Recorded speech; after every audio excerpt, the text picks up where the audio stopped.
I'm Morgan, and in today's Beginners Training for a 5K video series, we are on location at the Just Breathe Yoga Studio in the Westwood Plaza. I'm here with Lynn McQuillan, who is the owner of Just Breathe and is a certified professional in yoga and Pilates, as well as an advanced personal trainer with a focus in functional movement. Today, she'll be teaching us a customized series of beneficial stretches designed to help lengthen the muscles that can get tight from your walking or running program.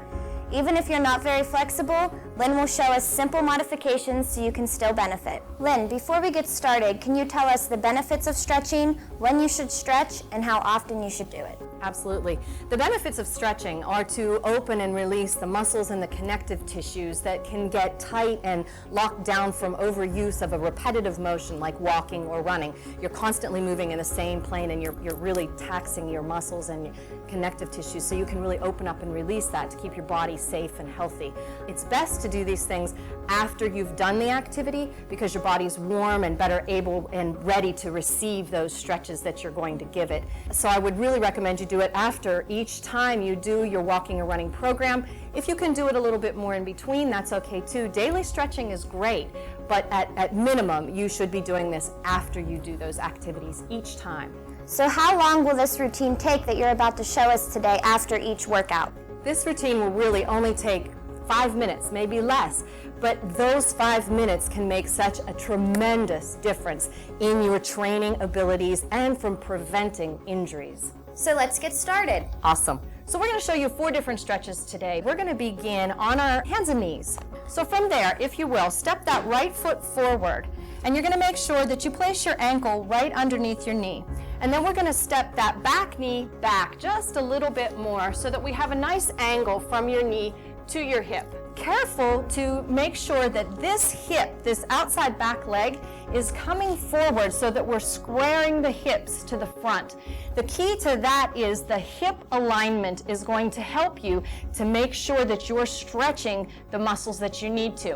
When you have tightness, this hip rolls open. So we want to be sure that we're squaring our hips. From there, you're going to just gently kind of squeeze your sit bones together and tuck your tailbone under.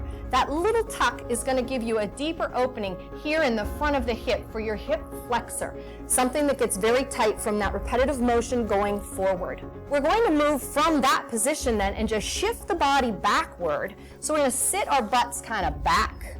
Just shift the body, and you're going to press your heel down into the floor or the mat, and you're going to pull your toe back just a little bit here. Now we're shifting the focus into the hamstrings, into the back of the legs. So you see Morgan's a little more erect, Marie's a little more forward. The next thing to think about here to take this stretch deeper is keep your hips right where they are, nice tall flat back, and you're going to hinge at your hips and sink your chest down towards your thigh. Taking a nice deep breath in, and on that exhale, allowing your body to sink toward that thigh. All right? When you start to round over, that's where you need to stop. That's where your body is saying, that's enough. That's all the further I want to go. Find that place and then just take a few breaths there. Allow your body to release those tight areas. So breathing is very, very critical with our stretching also. So we're just going to demonstrate this on one side for you today. Obviously then you would just lift your chest, come out of that move, and then switch to the other side. You're just going to step that leg back and then take the other foot out. From here, we're going to move into a figure 4 stretch. So you're going to go ahead and lay back. This is for the outer part of the thigh, and deep in the buttocks, there's a little muscle called the piriformis that gets very tight and can twist things up. So if you will, bend your right leg, please, and place your foot on the floor. And then you're going to lift your left leg up and cross that over so that your ankle is just past your knee. You do want to be careful that you don't push this joint into the leg and cause any undue strain in that area. To make this stretch a little deeper, you can reach your hands through. So you're going to take your left hand right through that little hole you've created in your leg, your right hand to the outside of the thigh, and reach for behind that knee. We want to be cautious that we're not reaching on top for the knee, because then we can pull the knee too hard and cause strain in that joint. So Morgan, go ahead and reach underneath there and kind of interlace your fingers.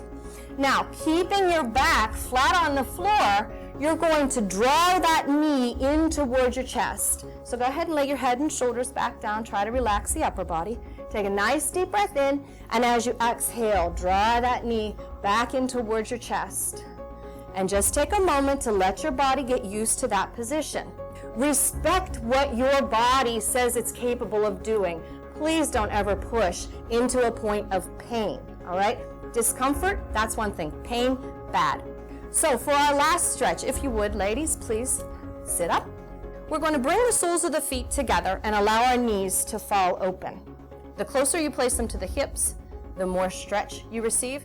If it's too tight or you feel too much strain, slide your feet out, away from you. Also caution with this stretch, Morgan, you're grabbing your feet here, and that's okay for some people. For some, what they'll do then is they'll pull up on that, and we need to be careful. You can overstretch the top of the feet, and we want to be careful with that. To take this stretch deeper, we can take a nice deep breath in, lengthen the spine, exhale forward. And we're exhaling as best we can with a flat back. So you can see there's a totally different angle here with Morgan, who has a little more flexibility, Marie has a little less. There's no right, there's no wrong. It's just what works best for your body. So just as a reminder, as you're doing these stretches, you want to try to hold them for at least 30 seconds or so. We need to allow that time for the body to understand that this is a stretch we're trying to do on purpose. These are great moves to help prevent injuries created by overused and tight muscles.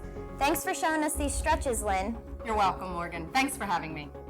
We hope you'll try adding these simple stretches into your training routine. Until next time, happy training!